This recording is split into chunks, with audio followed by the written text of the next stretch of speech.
companies, whether foreign or domestic, Chinese that is, have been struggling with this whole issue, the impact of COVID for more than 3 years now. My question to you is the shape of supply chains.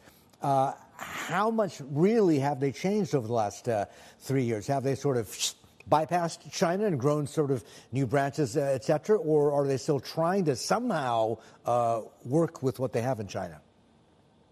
Most of them, not all, have remained in China. And in particular, what we haven't seen is the kind of new, straight up new investment or the movement of factories or movement of production facilities from China into other places for most companies up until now.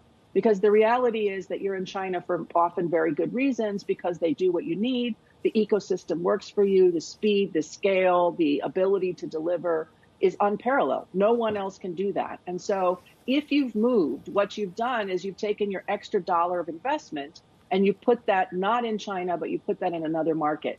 And the challenge for companies, if I can just sort of finish a long answer, the challenge for companies is most of the alternatives are much more expensive and much longer to yield results.